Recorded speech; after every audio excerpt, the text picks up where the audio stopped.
সুনিতা, কেমন আছো? আলহামদুলিল্লাহ ভালো আছি। দেখো কি করছো এখন? আমি দেখো একটা টয়লেট বানাচ্ছি গরুর জন্য।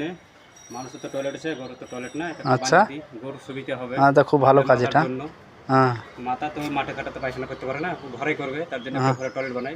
আচ্ছা, সরকার তো দিচ্ছে না, সরকার তো হ্যাঁ, মাথা মাথায় করছে, হ্যাঁ, এবার একটু বানিয়ে দিই। তাই তো।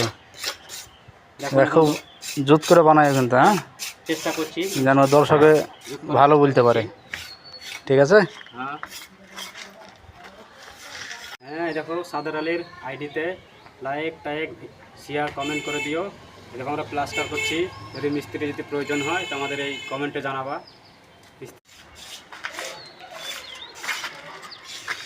সুনিতা, কেমন আছো? আলহামদুলিল্লাহ ভালো আছি। দেখো কি করছো এখন? আমি দেখো একটা টয়লেট বানাচ্ছি গরুর জন্য। মানুষের তো টয়লেট আছে, গরুর তো টয়লেট না। এটা আচ্ছা, বানিয়ে দিই, গরুর সুবিধা হবে। হ্যাঁ, তা খুব ভালো কাজ মাথার এটা। জন্য হ্যাঁ, মাথা তো মাঠে কাটাতে পায়খানা করতে পারে না, ঘরে করবে, তার জন্য একটা হ্যাঁ, ঘরে টয়লেট বানাই। আচ্ছা, সরকার তো দিচ্ছে না, সরকার তো হ্যাঁ, মাথা মাথায় করছে, হ্যাঁ, এবার একটু বানিয়ে দিই। তাই তো। দেখো দেখো, বন্ধু, জুত করে বানায় কিন্তু, হ্যাঁ, চেষ্টা করছি যেন দর্শকে যুগ করার ভালো চেষ্টা বলতে পারে। করছি। ঠিক আছে। হ্যাঁ হ্যাঁ, এই দেখো সাদার আলীর আইডিতে লাইক টাইক শেয়ার কমেন্ট করে দিও। দেখো আমরা প্লাস্টার করছি, যদি মিস্ত্রি যদি প্রয়োজন হয় তো আমাদের এই কমেন্টে জানাবা।